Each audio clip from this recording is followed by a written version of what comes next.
hizo los cielos y la tierra con el poder de su palabra, que reina con autoridad. Y el Dios que aun los vientos le obedecen, una palabra es suficiente para los muertos levantar. Y nadie es como Él, oh gran yo soy, y tú eres el Dios que adoramos, todopoderoso y soberano, grande en misericordia y poder para salvar.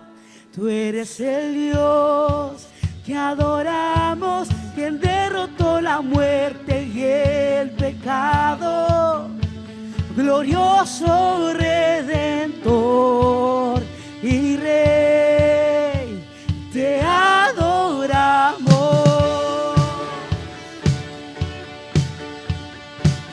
Te adoramos, Jesús. Solo tú eres santo. Y decimos: el Dios que descendió desde su trono para llevar sobre sus hombros nuestra culpa y transgresión. Solo tú, Señor Jesús, exaltado sobre todo, nombre sobre todo nombre, solo en Él hay salvación. Y nadie es como Él, oh gran yo soy, y tú eres el Dios que adoramos, todopoderoso y soberano, y grande en misericordia y poder para salvar. Tú eres el Dios que adoramos, quien derrotó la muerte y el pecado, glorioso Redentor y Rey, te adoramos.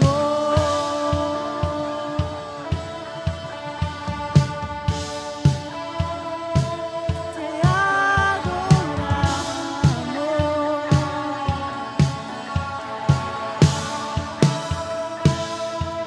Y a Él sea la gloria y el poder, todo es de Él y para Él. A Él declaramos: y el poder, todo es de Él y para Él. Y a Él sea la gloria y el poder, y todo es de Él y para Él. Y tú eres el Dios que adoramos, todopoderoso y soberano, grande en misericordia y poder para salvar. Tú eres el Dios que adoramos, quien derrotó la muerte, glorioso Redentor y Rey. Y tú eres el Dios que adoramos, grande, grande en misericordia y poder para salvar. Y tú eres el Dios que adoramos, quien derrotó la muerte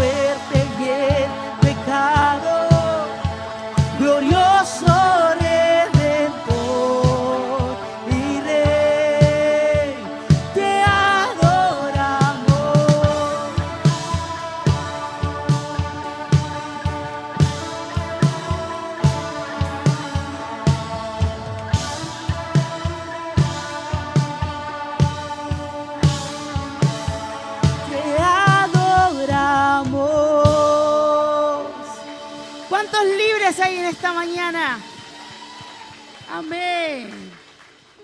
Hoy tengo una palabra para darte, para compartirte de parte de Dios, que tiene que ver con una contrapalabra, o sea, una palabra contraria, vamos a decirlo, a este tiempo que nos toca atravesar. En este tiempo, en esta era, vamos a decirlo así, es una era muy difícil la que estamos transitando, donde más que nunca estamos presos de la posverdad. ¿Qué quiere decir esto? Que la verdad no es una sola, sino lo que a vos te parezca de la verdad. Entonces es difícil, porque vos estás teniendo tal vez una discusión o un intercambio y hay una posverdad. Bueno, esa es tu verdad, te dicen. No, pará, ¿cómo tu verdad? O sea, hay una verdad, ¿no? Bueno, estamos en la era donde hay una posverdad y también una era que está caracterizada por una cuestión de la idolatría al yo, ¿no es cierto? Esta cuestión de importa lo que yo siento, importa lo que a mí me pasa, y esa mentalidad nos lleva, ¿no es cierto?, a no pensar en el otro.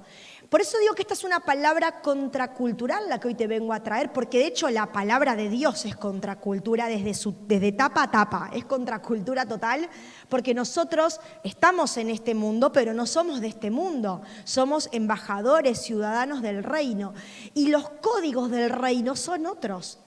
Acá en el código de esta tierra es sálvese quien pueda. Es vos buscás salvarte. Y si para buscar salvarte tenés que pisar cabezas de otro, hacelo con tal de que vos te salves. Esos son los códigos de este mundo. Pero claramente no funciona así en el reino de Dios. Por eso esta palabra le puse como título, más allá de mí mismo. Porque como te decía, hoy en día se va a fomentar de que vos pienses en vos, de que vos busques tu bienestar, de que vos busques tu propia superación personal, que no está mal, pero sí está mal cuando eso se convierte en el foco. Cuando el foco empezás a ser vos, eso se convierte en algo que hace mal ni hablar que a nosotros mismos nos hace mal al prójimo y lo más importante, hace mal al corazón de Dios. Obviamente tal vez vos y yo no somos responsables de todo lo que le sucede a nuestro hermano, pero sí somos responsables de cómo respondemos cuando conocemos la necesidad de nuestro hermano. No soy responsable, no puedo ser responsable de lo que no conozco, pero sí cuando hay un conocimiento de una necesidad, ¿qué hago con esa información? ¿Qué hago con eso? Por eso en la palabra y desde el Génesis, desde el inicio, encontramos este conflicto. Parece que es un conflicto que nos iba a acompañar por toda la humanidad y así lo seguimos viendo, ¿no? Y existe una pregunta en la palabra, una pregunta que Dios hace en un episodio bastante complicado al principio, Génesis 4, después de toda la creación, después de eso vemos la caída del hombre, el pecado, y después encontramos la famosa historia de Caín y Abel, que te resumo un poquitito por si no la conoces. Caín y Abel, dos hermanos, hijos de Adán y Eva, que tenían que presentar sacrificio, presentar ofrenda ante Dios. Y la ofrenda, por alguna razón, no hay mucha evidencia bíblica de bien cuál fue la cuestión, pero sí podemos entender que había una cuestión de la motivación. La ofrenda que fue recibida fue la de Abel, no así la de Caín. Y Caín se enoja tanto con su hermano que comete algo tremendo, que es el asesinato de su propio hermano. Y yo digo, y pienso, ¿no?, en eso que uno dice, tremendo, matar a tu hermano. ¿Qué diferencia hay con lo que hacemos hoy con nuestro hermano en la fe? Cuando vemos que está en necesidad e ignoramos. Cuando vemos que le está yendo bien por gracia de Dios y dejamos que nuestro corazón se llene de celos, de envidia. ¿Cuál es la diferencia ante este asesinato? Y entonces Dios sale ahí a la escena y confronta a Caín diciéndole, ¿dónde está Abel, tu hermano? Dios sabía la respuesta. Claro que sabía la respuesta. Pero lo confronta, lo pincha ahí a Caín, ¿dónde está tu hermano? Y Caín responde de una manera que muchas veces nosotros, desde nuestro inconsciente, respondemos, no sé. ¿Soy yo acaso guarda de mi hermano? Es una pregunta que intenta evadir una responsabilidad. Lo que hace Caín al responderle a Dios de esta manera es evadir la responsabilidad. Porque Caín no estaba buscando información al responderle así a Dios, estaba intentando desligarse de toda responsabilidad. Su respuesta podría haberse expresado de otra manera. Por ejemplo, podría haberle dicho cosas que hoy decimos nosotros, ¿no? Este no es mi problema. Yo tengo bastante con mi vida. Cada uno tiene que arreglarse solo. No tengo por qué ocuparme de lo que le pasa al otro. No soy responsable de nadie. Y si lo querés más eclesial, ese no es mi ministerio. Ese no es mi llamado. Mira vos. ¿Acaso soy yo guarda de mi hermano? Dice Caín. Dios no acepta esa lógica. Dios no acepta esa lógica. Porque antes de preguntarle Dios a Caín, ¿qué hiciste?, le pregunta, ¿dónde está tu hermano? La pregunta revela que para Dios nuestra relación con Él nunca puede separarse de nuestra relación con las personas. Hay una conexión, hay una unidad infranqueable de que si yo tengo una relación con Dios, entonces tengo que saber dónde está mi hermano. No puedo vivir una vida espiritual solamente apuntada para arriba, sino que la relación saludable espiritual es con la forma de la cruz, para arriba, pero también para el costado, pensando en mi hermano. La primera consecuencia del pecado fue esconderse de Dios. Eso es lo que hizo Adán y Eva cuando fueron descubiertos en el pecado. Se escondieron y Dios sale a buscarlos. ¿No es cierto? Ahora, la segunda consecuencia, en este caso, es acusar a otro también, ¿no? Y esto también lo vemos en Adán y Eva, justamente cuando Adán le dice, bueno, fue la culpa de ella fue, ¿no? Y la tercera, que es sí este caso, el Caín y Abel, fíjate cómo pasa de generación en generación, ¿no? Padres a hijos. ¿Cuál fue la tercera consecuencia? Eliminar al hermano y negar toda responsabilidad por él.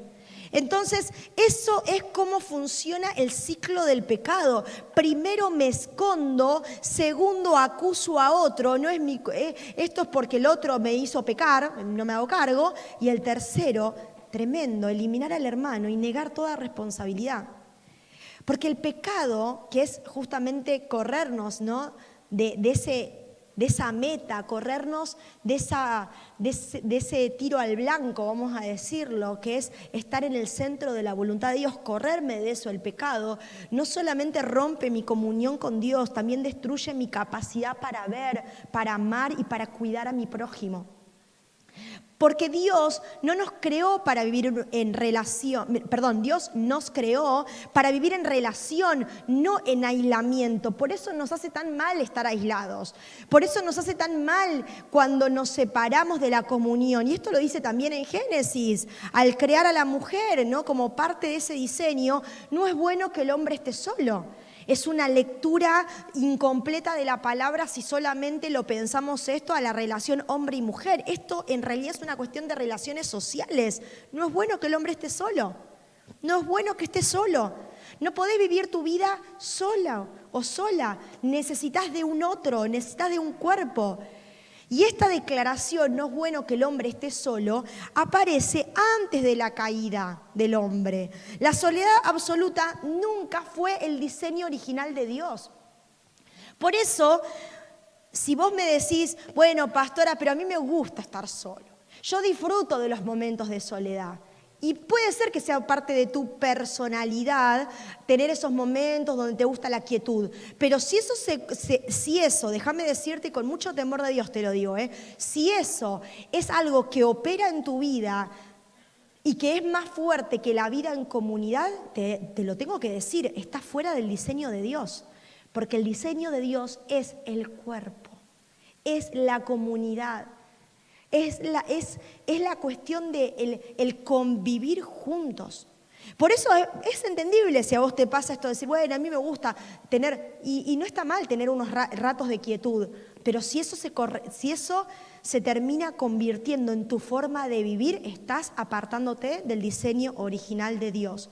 Dios nos pensó para vivir en comunidad. Por eso cuando Caín dice, ¿soy yo guarda de mi hermano? No solamente está rechazando a Abel, está rechazando el diseño de Dios. Por eso es grave la respuesta de Caín y es grave nuestra respuesta hoy. Cuando decimos, este no es mi problema, que se encargue otro para hacer esto, yo ya hice mucho que el otro... No, pará, no estás yendo contra tu hermano, estás yendo contra el diseño de Dios. La Biblia no presenta la salvación como una experiencia puramente individual. Fíjate, y en varias cosas lo podemos ver esto. Hay una base teológica de lo que te quiero hablar, no es una idea mía, está en la palabra. Cuando Dios llama a Abraham, lo llama para formar un pueblo. Cuando Dios libera a Israel, lo hace como comunidad. Cuando Jesús se encargó de transmitir el mensaje y lo que Él vino a hacer, lo hizo a un grupo de discípulos. El Espíritu Santo, cuando se manifestó, fue para formar la iglesia. Pablo, en sus cartas excelentes, iluminadas por el Espíritu, habla del cuerpo de Cristo, la iglesia como cuerpo. Y podría seguir dándote base teológica de esto. No es tu vida individual, es como Dios pensó que vivamos la comunidad. Por eso Pablo, en 1 Corintios 12:27, dice, nosotros sois el cuerpo de Cristo y miembros cada uno en particular. ¿Es necesario la función de cada uno? Claro que sí. ¿Es necesario que los miembros estén? Claro que sí. Pero el miembro por miembro en sí no sirve. Sirve en función de un cuerpo. No somos personas independientes que casualmente se reúnen los domingos. Somos miembros de un mismo cuerpo. Y en un cuerpo... te habrá pasado, a mí me ha pasado, el dolor de una parte afecta al todo. Porque cuando te duele algo, por más chiquitito que sea en tu cuerpo, lo vas a sentir en todo el cuerpo. Y así funciona el cuerpo de Cristo. Dice 1 Corintios 12:26, si un miembro padece, todos los miembros se duelen por él. La madurez cristiana no consiste solamente en decir, yo estoy bien con Dios. También implica hacernos la pregunta, ¿cómo está mi hermano? ¿Cómo está? Esta no es una carrera de velocidad. Esta no es una carrera de que yo tengo que llegar a la meta a costa de lo que sea. No, esto se corre en comunidad, se corre en cuerpo. ¿Sabés que el cerebro humano, y ya hemos hablado de esto, pero te lo quiero volver a plantear, ¿no? Porque me parece totalmente espectacular cómo Dios nos creó. El cerebro humano está preparado para conexión social. Y cuando observamos el dolor o las emociones de otra persona, pueden activarse en nuestro cerebro, en nuestro sistema cerebral, el cuestión de poder vivir expresiones emocionales que de otra manera no podrían ser. O sea, y esto está comprobado, de que cuando estamos en comunidad, cuando tenemos conexión social, nuestro cerebro genera conexiones emocionales diferentes al que no. Hay una película fantástica para ilustrar esto y es Náufrago. Me encanta esa película. No sé si la vieron, de Tom Hanks, que le termina hablando a la pelota de gol, Wilson, ¿no? Pero claramente eso demuestra lo que es la vida en soledad. Nacimos para vivir en comunidad. No tiene que ver con una cuestión espiritual, tiene que ver con una cuestión biológica. Hablando de películas, hay una escena que me parece que representa muy bien esto del hermetismo y de lo antisocial y cómo afecta. No sé quiénes vieron la película El secreto de sus ojos, una película tremenda, ganadora de Oscar en nuestro país. Y en esa película hay una parte, perdón si no la vieron porque te estoy prácticamente spoileando el final, pero hay una parte donde el que era asesino, que está preso de manera, obviamente no de manera legal, sino, él le dice al que lo descubre en esa situación, dice, dígale que por lo menos me hable. El captor que había puesto preso al asesino hacía más de 20 años que no le hablaba. Y él dice, dígale por lo menos que me hable. Esa escena es fuertísima, porque habla de lo que nos hace la soledad, cuando no hay diálogo, cuando no hay conexión. Eso nos mata en vida, pero porque fuimos diseñados así. Fuimos diseñados así, por eso no lo pienses solamente desde lo espiritual, pensalo desde lo biológico, desde lo humano. O sea, estamos hechos a imagen y semejanza de Dios. Y Dios es un ser social por excelencia y quiere que nuestra vida sea desarrollada de esa manera. Ahora, la empatía, el poder sentir el dolor del otro, no es algo que se da ni automáticamente ni de manera perfecta. Eso se tiene que trabajar. Se tiene que trabajar la empatía, se tiene que trabajar para fortalecerse. ¿Por qué? Porque a veces caemos en estas prácticas de totalmente hermetismo, egoísmo, ¿sí? Y eso no está bueno. Cuando solamente pensamos en nuestras propias preocupaciones, en nuestras necesidades, en nuestros objetivos, podemos volvernos menos sensibles a las señales de dolor de quienes nos rodean. Te doy un ejemplo práctico con esto. Una de las maneras prácticas que nosotros hemos descubierto como familia y también lo ponemos en práctica en la iglesia es con el tema de la generosidad. ¿Por qué te quiero decir esto? Porque una de las tentaciones más grandes que tenemos es que en tiempo de crisis nos metamos para adentro. Una de las tentaciones más grandes que tenemos es cuando el mango está justo, es decir, listo, dejo de dar, me meto para adentro. Esa es una de las tentaciones. Ahora, esos son los momentos para decir, soltamos lo que Dios quiere que soltemos. De hecho, acá, como congregación, por si no sabías, te cuento, que hemos tomado ya, esto viene de hace varios años en realidad, que cada vez que estamos en construcción, de hecho ahora estamos con la cocina, cada vez que estamos en construcción, separamos una parte de los ingresos, que normalmente es muy cercano al 10%, tipo el diezmo de los ingresos, para buscar una iglesia que esté construyendo y ofrendar. Y la tentación está de decir, bueno, Señor, queremos terminar la cocina. Y ese 10%, podríamos avanzar en esta etapa. Mirá otra realidad, sembrá con generosidad. ¿Por qué? Porque eso te ayuda a salir de tu hermetismo y de tu cuestión cerrada, donde solamente se trata de que nosotros progresemos y que nosotros tengamos, en este caso, la construcción. Ponelo en práctica esto en tu vida. En tiempos de dificultad es el momento para decir, bueno, ¿a quién puedo bendecir? Bueno, pero pará, cuidado, vos no tenés para tirar manteca al techo. ¿Y quién dijo que tengo que tener para tirar manteca al techo para ser generoso? Porque tiene que ver con una cuestión de mentalidad y de corazón más que de bolsillo. Y eso nos ayuda a practicar la empatía, nos ayuda a no quedarnos en nosotros, ay, pobrecito de mí, ay, qué mal que me fue en la vida, ay, que no puedo progresar. Esa victimización que llega un momento que es asfixiante para cualquiera de nosotros, se cura viendo la necesidad del otro. Ahora, la iglesia no es fuerte porque nadie tenga problemas. Es fuerte cuando nadie tiene que atravesar sus problemas completamente solo. Ahí la iglesia es fuerte, no porque no tenga problemas, porque claro que los tenemos. Si somos 100 personas, acordate, hay 100 problemas acá adentro, porque cada uno trae su bagaje de problemas, de situaciones. Pero una iglesia fuerte es cuando se dispuso a que nadie pase la temporada difícil solo. Y hay preguntas que nos podemos hacer con respecto a esto. Pensemos, y no para que me respondan a mí, sino para que cada uno se pueda responder. ¿Sabés quién dejó de venir en estos últimos meses? ¿A la congregación quién se dejó de congregar? ¿Te das cuenta quién cambió repentinamente su comportamiento porque claramente algo le está pasando? ¿Te das cuenta quién está callado cuando antes participaba un montón? ¿Te das cuenta quién dice estoy bien, pero muestra señales de cansancio y de agotamiento?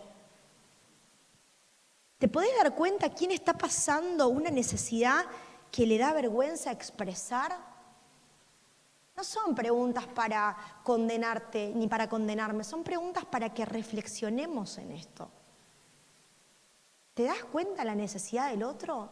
¿O estás tan metido en la tuya que no podés ver más allá? Hace un tiempo ya que como iglesia decidimos Fue una decisión que nos costó muchísimo, pero entendíamos que teníamos que hacer educación con esto también. Esta congregación siempre va a bendecir, porque está en el ADN de esta congregación, porque está en el ADN de Dios, de hecho, siempre va a bendecir. Pero vamos a ir cambiando a quien se bendice, porque todos estamos en necesidad o todos están pasando por ciertas necesidades. Y obviamente no falta el hermanito o la hermanita que te lo viene a cuestionar esto. ¿Por qué no se bendice a fulano? Porque ya se lo bendijo antes y hay otras familias que también necesitan.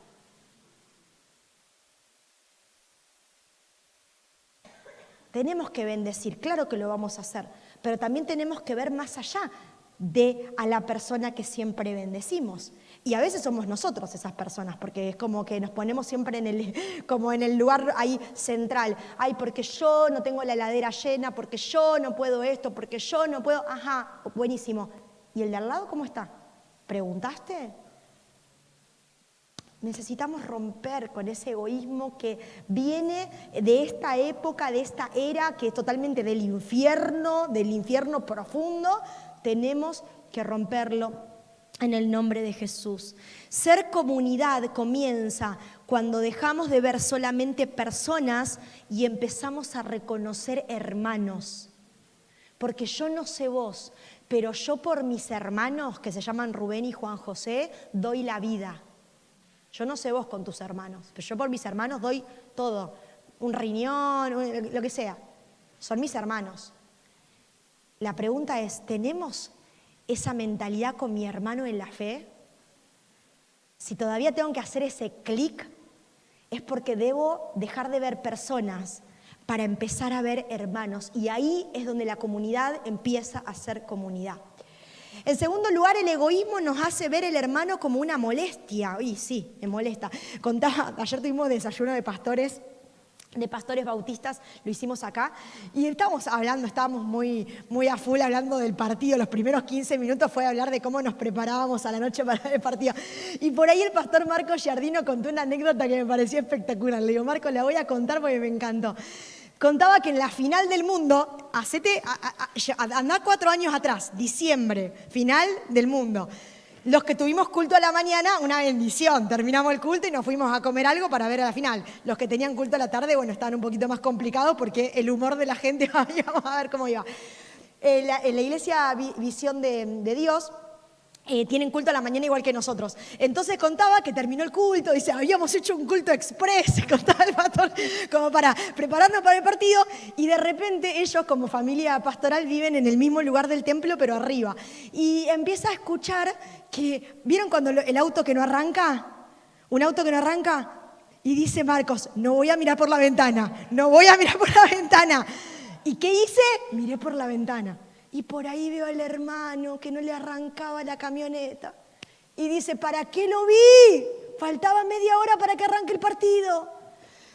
Entonces dice, bueno, bajé, le pregunté, hermano, ¿qué pasa con la camioneta? No, porque es un tema de eléctrico, de la batería, podemos hacer un puente. No. Dice, ¿qué puente? Vamos, yo te llevo, le dice el pastor Marcos. Yo te llevo. Agarró, subieron toda la familia, la camioneta ahí del pastor Marcos. Bueno, imagínense, contextualícense, la iglesia está en el barrio, ¿cómo se llama ese barrio? Villa Recia. Bueno, dice, ¿dónde viven? En White. Ok. Pero no en White, en el Saladero. Uy, dijo. Bueno, dice, decí que las calles estaban vacías. Y yo iba orando para que no se note que estaba acelerando, decía el pastor Marco. Faltaban 15 minutos para que arranque el partido. Entonces agarró, lo llevó a la familia. Dice, lo llevó. Dice, no, los dejo en la puerta. Dice que los dejó en la puerta de la casa. Dice, si me medía para no ir tan rápido a la ida, no se imaginan la vuelta que la hice solo, dice. Dice, llegué a mi casa, salió menos cuarto, llegó a su casa para ver el partido y 3 minutos. O sea, una locura lo que hizo de rápido. Dice, y llegué. Y nos matábamos de risa por esta anécdota, porque decíamos, y sí, ¿cómo lo va a dejar tirado? Eso es ser familia. A pesar de casi perderte una final del mundo con toda la expectativa que tenías, ¿no? Y nos reíamos en esto y pensábamos, ¿no? Porque el egoísmo te hace ver al otro como una molestia. Bueno, que se arregle, me hago el que no lo veo, paso rápido. Ay, no, tenía el televisor tan fuerte que no escuché que no arrancaba la camioneta. Mentira. El egoísmo te hace ver al hermano como una molestia, como una carga. Caín conocía la respuesta a la pregunta de Dios.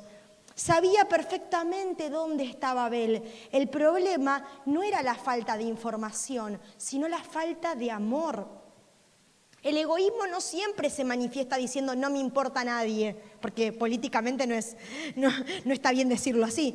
Muchas veces aparece de formas más aceptables, entre comillas. Estoy demasiado ocupado, seguramente alguien más lo va a ayudar, no quiero meterme. Esta que viene ahora es tremenda. Cada uno cosecha lo que siembra. Y yo remataría así, vos también vas a cosechar lo que estás sembrando, acordate. Usar la Biblia de esta manera. No quiero cargarme con problemas ajenos. Yo también tengo mis propias luchas.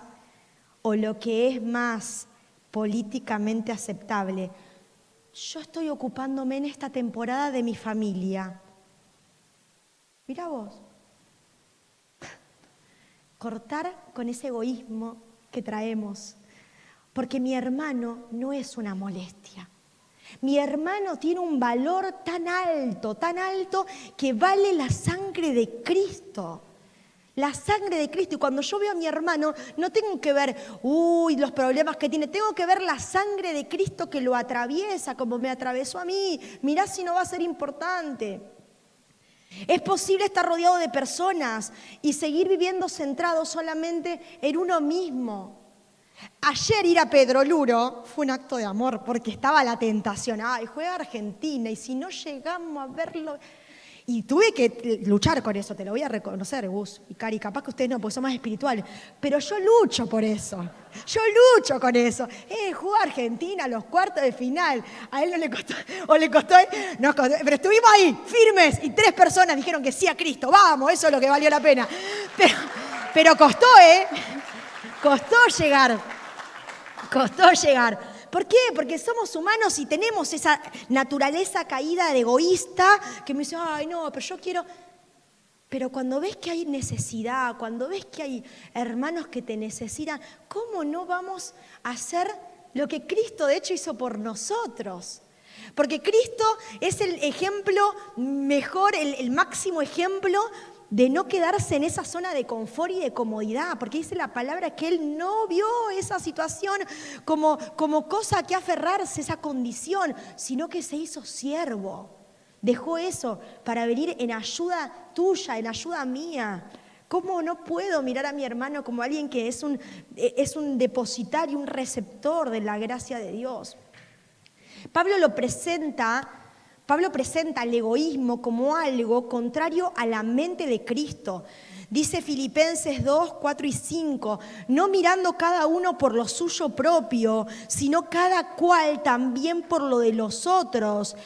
Haya pues en vosotros este sentir que hubo también en Cristo Jesús. Por eso el egoísmo, Pablo lo plantea como algo que está en contra de la mente de Cristo. El texto no dice que ignoremos nuestras propias responsabilidades. Dice que no debemos mirar solamente lo nuestro. ¿Sí? No miremos solamente lo nuestro, sino que veamos más allá. La diferencia entre el egoísmo y el amor no consiste en dejar de cuidarnos, sino en dejar de ser el centro absoluto de nuestra atención. La pregunta de Caín fue, ¿por qué debería ocuparme de mi hermano? Y la actitud de Cristo es, ¿qué debo entregar para salvar a mis hermanos? Fíjate qué distinto. La pregunta de Caín totalmente egoísta, ¿por qué yo me tendría que ocupar del otro? Y la pregunta que Cristo, la actitud que Cristo tuvo es, ¿qué debo entregar para salvar a mis hermanos? Está comprobado que la sobrecarga mental, si estás con sobrecarga mental, escucha esto, la sobrecarga mental, el estrés, la preocupación constante por los propios problemas pueden reducir nuestra capacidad de prestar atención a las necesidades ajenas. Algunos estudios relacionan una mayor carga cognitiva con una disminución de la empatía de ciertas conductas. ¿Qué quiere decir esto? Y esto no es justificar nuestra indiferencia, pero nos ayuda a comprenderla. Si vos estás en este momento con sobrecarga mental, viviendo tal vez un pico de estrés y preocupación constante en tu vida, y te va a costar conectar con la necesidad del otro. No es una justificación, es una comprensión de situación. Ahora, ¿cuál es el antídoto? ¿Qué dice la palabra del estrés? Echad nuestras cargas en Él, porque Él tiene cuidado de nosotros. Si nosotros estamos viviendo, una cosa es un estrés de una situación puntual, tenés que rendir un examen final, tenés que entregar un trabajo, eso lo sacamos. Pero la gente que vive en estrés, permitime decirte que la vida de Cristo no está viviendo en tu vida, algo está pasando. Y te lo dice una persona que está en recuperación constante de esto. Cuando yo me doy cuenta que me corro de la vida de Cristo, ahí entra el estrés, el agotamiento mental y bla, bla, bla, bla, bla. Porque Cristo es nuestro descanso. Amén, Cristo es nuestro descanso. Y cuando empiezo a poner la palabra de Dios como verdades absolutas de mi vida, no puedo vivir bajo ese estrés permanente. De vuelta, una cosa es un estrés puntual, una situación o inclusive médico. Eso es otro tema. Yo estoy hablando de esta cuestión de que uno cargado acá, cargado allá, eso no te va a ayudar a poder ver la necesidad del otro. Necesitamos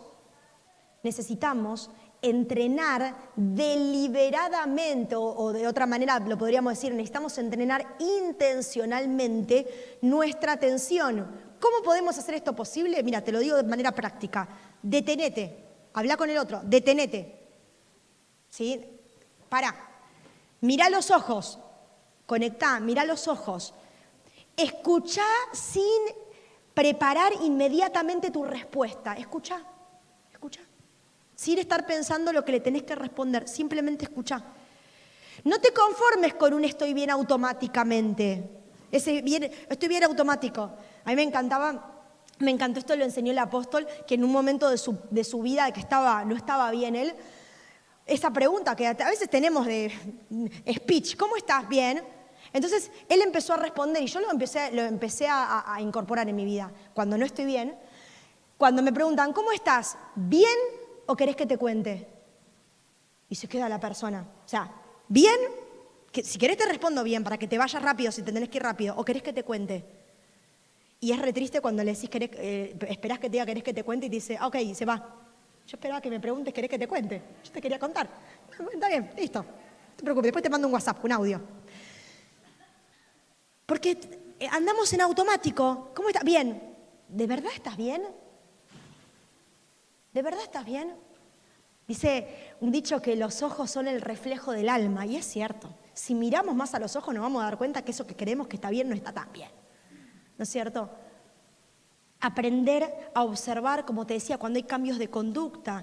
Che, ¿por qué fulano está sin venir a la congregación hace tanto? ¿Por qué no viene al grupo de crecimiento? ¿Qué pasó? ¿Por qué si en el grupo siempre aportaba y demás, ahora de repente está callado o callada? Prestar atención a esas cosas. ¿Sí? Podemos asistir a todas las reuniones y seguir pensando como Caín. Podemos pensar como Caín, y de hecho estamos pensando como Caín, cuando decimos, mientras mi familia esté bien, a mí lo demás no me importa. Eso es Caín hablando. Mientras mi grupo funcione, los demás no son mi responsabilidad. Mientras yo recibo una palabra, no me importa quién está sufriendo. Tremendo. Mientras nadie me pide ayuda directamente a mí, puedo ignorarlo. El Evangelio no nos permite convertirnos en consumidores de iglesia, nos transforma en servidores, hermanos y cuidadores del otro. Y tenemos que apuntar a eso. El egoísmo pregunta, ¿qué voy a recibir por esto que hago? El amor pregunta, ¿a quién puedo sostener hoy? Jesús es el hermano que vino a buscarnos y a cargarnos. Gloria a Dios por eso. La historia bíblica no termina con el fracaso de Caín. Caín representa al hermano que abandona, el que hiere, el que se desentiende, pero Jesús se representa como el hermano perfecto que viene a buscar, salvar y restaurar. Ese es nuestro ejemplo a seguir. Dice Hebreos 2:11, Jesús no se avergüenza de llamarlos hermanos. Caín derramó la sangre de su hermano para quitarle la vida. Jesús derramó su propia sangre para darnos a nosotros vida. Qué tremenda la diferencia. Por eso Jesús no observó nuestra condición desde lejos. Él se comprometió. Él no miró desde el cielo. Uy, sí, la humanidad se está cayendo a pedazos. Él no lo vio desde ese lado. Él se acercó, se hizo uno de nosotros. Aquel verbo fue hecho carne y habitó entre nosotros. Habitó entre nosotros. Qué glorioso que es esto. Él podría haberse quedado desde allá teniendo una lectura, pero vino y habitó entre nosotros. Por eso, cuando vemos cómo se movía Jesús, tenemos que nosotros movernos de la misma manera. Jesús ve, Jesús es movido a compasión, Jesús se acerca y Jesús actúa. Este era el modus operandi de Jesús. Jesús vio, Jesús era movido en compasión, Jesús se acercaba y Jesús actuaba. Este es el ejemplo que debemos seguir. La compasión bíblica no es una emoción pasiva, es una emoción, vamos a decirlo, que pone el cuerpo, que compromete al cuerpo. No es voy a estar orando. Muy bueno la oración y tiene que estar la oración, pero el poder comprometernos, ¿sí? Poder comprometernos. Ser guarda de mi hermano significa transformar la compasión en compromiso. La respuesta bíblica a la pregunta de Caín es clara. ¿Acaso soy guarda de mi hermano? Y si Dios le hubiera respondido, la respuesta hubiera dicho sí. Así, contundente, sí. Y hoy el Espíritu Santo nos dice, sí, tenemos una responsabilidad hacia nuestro hermano. Sí, claro que sí. No somos sus dueños, no somos los salvadores de los hermanos, no podemos controlar sus decisiones, no somos responsables de resolver todos sus problemas, pero sí somos responsables de amar, de advertir, de acompañar, de sostener y de actuar de acuerdo con nuestras posibilidades y un poco más también. Y un poco más también. Dice Gálatas 6:2, sobrellevad los unos las cargas de los otros y cumplid así la ley de Cristo. De vuelta, quiero saber tu voluntad, Señor, quiero cumplir tu ley. Sobrellevad los unos las cargas de los otros. Sobrellevad significa o comunica la idea de ayudar a cargar un peso que resulta demasiado grande para una sola persona. Hay cargas que cada persona debe llevar, dice Gálatas 6:5, cada uno llevará su propia carga, pero hay otras cargas que por su peso necesitan ser compartidas. Por eso la sabiduría cristiana aprende a distinguir entre acompañar y controlar, entre ayudar y generar dependencia, entre sostener a alguien y reemplazar su responsabilidad personal. Yo no tengo que controlar a mi hermano, lo tengo que acompañar, ayudar, pero hay decisiones que va a tener que tomar mi hermano que no las puedo tomar por él, pero sí tengo que estar cerca para acompañarlo y mostrarle el camino. En la iglesia primitiva, Hechos 4:34, dice que entre ellos no había ningún necesitado. Qué tremendo esto. Era tanta la comunidad que entre ellos no había ningún necesitado. Y esto no significa que todos estuvieran exactamente lo mismo, o no significa, no es una mentalidad socialista esta, la que está propuesta acá, no, sino que es una comunidad que desarrolla una sensibilidad que impedía que la necesidad de un hermano me resulte ajena o invisible. La iglesia, nosotros, la familia, el cuerpo, debería ser un lugar donde pedir ayuda no sea motivo de vergüenza y donde ayudar no sea una oportunidad para mirarte desde arriba, por el contrario. Entonces, el desafío de esta mañana, porque yo siempre me encanta traerte una palabra y llevarte un desafío para que ya pongas en práctica, para que las próximas horas la puedas poner en práctica, ¿sí? Y es a comprometerte con 4 compromisos. 4 compromisos, ¿sí? El primero, voy a mirar más allá de mi propio ombligo, voy a mirar. No voy a vivir tan concentrado en mí mismo que deje de ver a los demás. Voy a mirar. Lo segundo es voy a preguntar, no voy a asumir que todo está bien solamente porque sonrían o asistan a una reunión. No des nada por sentado, no des nada por sentado. No asumas las cosas, sino preguntá. Voy a acercarme, no esperaré siempre a que la persona necesitada dé el primer paso, sino que me voy a acercar. ¿En qué te puedo ayudar en esta semana? ¿En qué te puedo bendecir? ¿Cómo puedo acompañarte en esta semana? Voy a actuar, haré algo concreto, ¿sí? Concreto dentro de mis posibilidades y un poquito más también, y buscaré ayuda comunitaria cuando la situación me exceda. El compromiso cristiano no consiste en resolverlo todo, sino en negarnos a pasar de largo. Ese es el compromiso. Yo sé que no voy a poder solucionarle la vida porque no tengo ese poder, ojalá lo tuviera.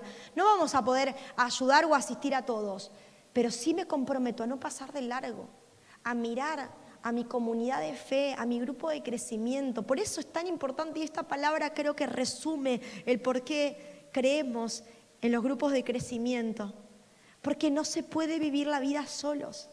Porque no es el diseño de Dios, porque esta cuestión de conectar es muy difícil que se dé un domingo en un culto, donde vos me estás mirando a mí, donde yo te estoy mirando a vos, pero no hay conexiones prácticamente, más allá de saludarnos o quedarnos charlando antes o después.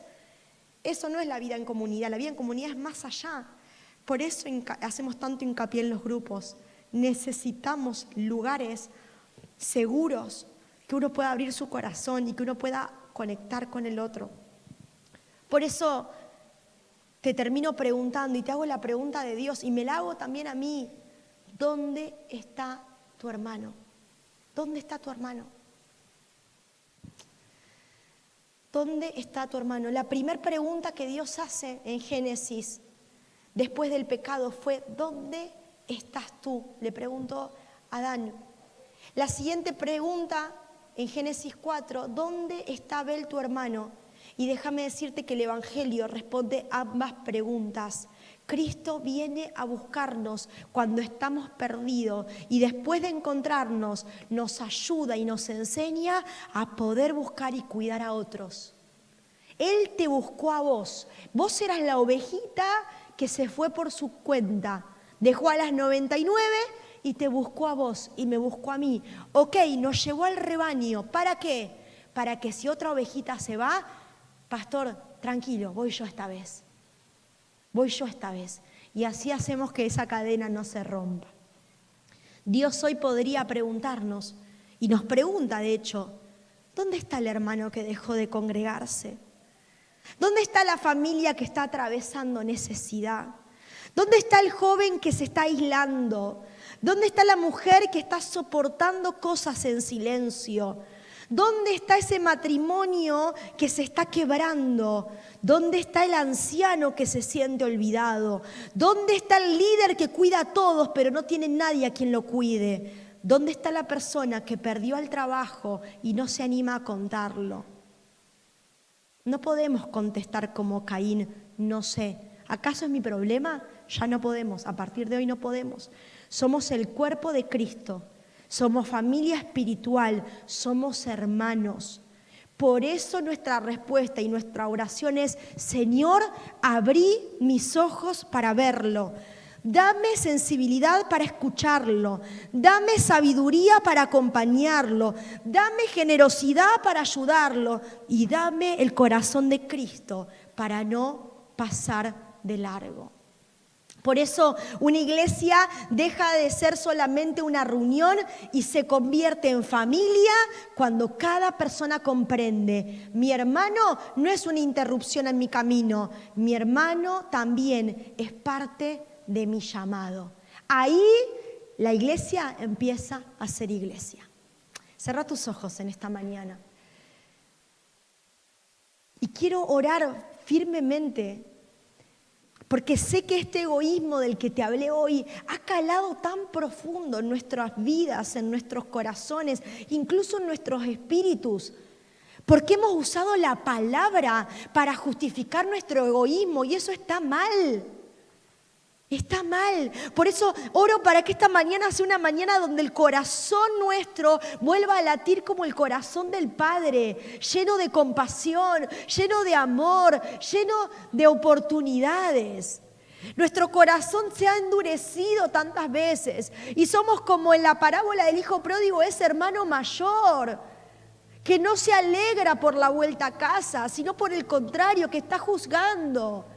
Y hoy sea Dios que ponga en nosotros el mismo sentir que tuvo Él, de entregar, de dar oportunidades a una humanidad caída en la persona de Cristo. ¿Cómo yo no voy a dar oportunidades? ¿Cómo vos no vas a dar oportunidades? ¿Cómo no vamos a ser de aquellos que cambien, que hagan la diferencia? Si Cristo lo hizo en nosotros. Trae a memoria ahí en tu mente de dónde te sacó el Señor, de qué lugar oscuro Él te fue a buscar.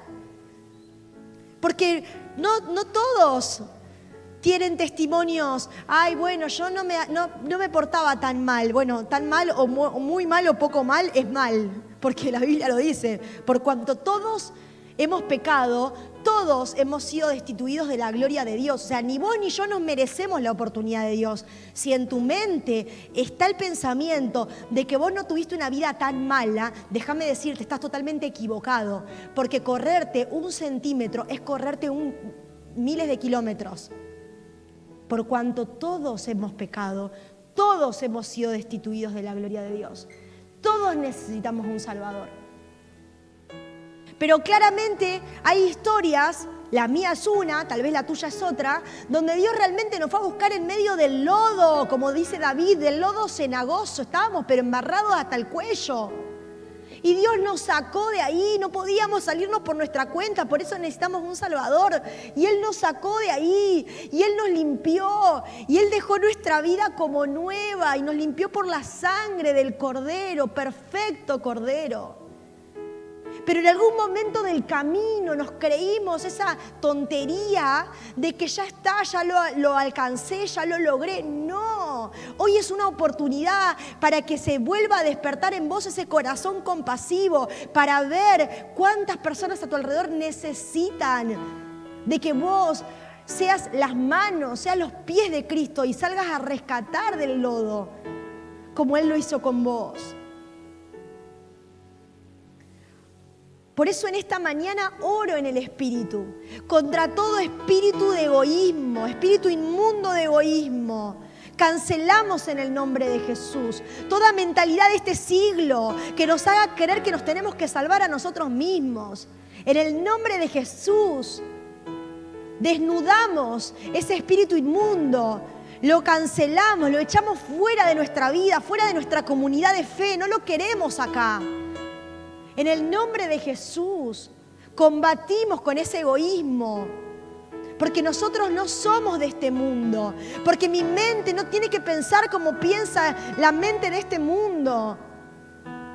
Yo no tengo que pensar qué voy a conseguir a cambio. Mi mente tiene que ser una mente de dar, sin esperar nada a cambio. Dios dio a Jesús, incluso para aquellos que no lo iban a aceptar. ¿Te entra eso en la cabeza? Es tremendo. Ese amor sin condición. Dios no fue a la cruz solamente por los que íbamos a aceptar su señorío. También fue por los que no. Él no hizo para vos sí, para vos no. No, Él se entregó por una humanidad. Y hoy lo sigue haciendo. Por eso en esta mañana, Espíritu de Dios, activa nuestros corazones y alíñalos a tu corazón, Señor.